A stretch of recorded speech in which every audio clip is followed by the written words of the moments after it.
Buffalo City, the town that later became known as Dodge City, was founded in 1872, 5 miles west of Fort Dodge. In the early days, its purpose was to provide whiskey and other vices to the soldiers stationed at Fort Dodge and the buffalo hunters who fed them.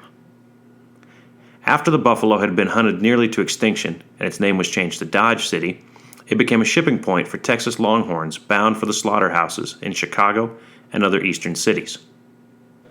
Texas cowboys drank and gambled just as hard as the buffalo hunters and soldiers had before them. Dodge City became known as the wickedest city in the West.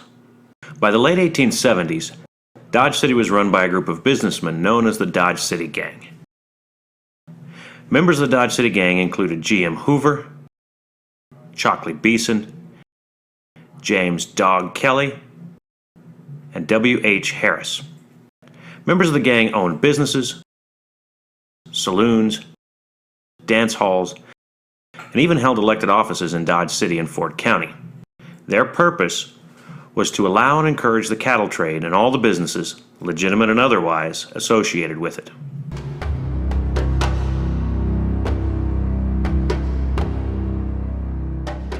While Dodge City and the gang prospered during these years, not all of its citizens agreed with how the gang operated.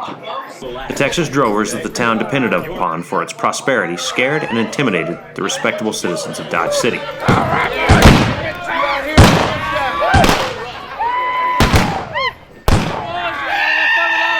A reform movement began to form that questioned the gang's control of the town. Gang members in important positions in county and city government were replaced in a series of elections. The reputation here has simply gotten out of hand.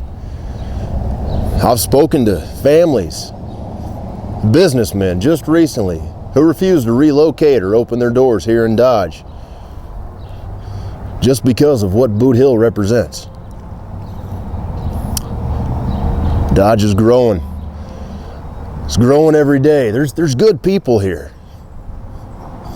It's going to be a fine town one day. There's talk about shutting down Boot Hill.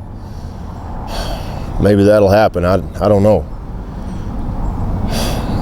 If it does, maybe it's for the best. Leave this era of violence behind. It's almost 1880. We're just 2 decades from a brand new century. Life will change a lot after that. Maybe it's time to look towards the future. In the fall of 1879, Bat Masterson was defeated in his re-election bid as sheriff of Fort County. The new sheriff, George T. Hinkle, was considered an anti-gang merchant. The reformers celebrated Hinkle's election. Alonzo Webster, himself a former mayor, convinced his friend Larry Degger to run against the gang's mayoral candidate, W.H. Harris. In April of 1883, Degger defeated Harris and became mayor.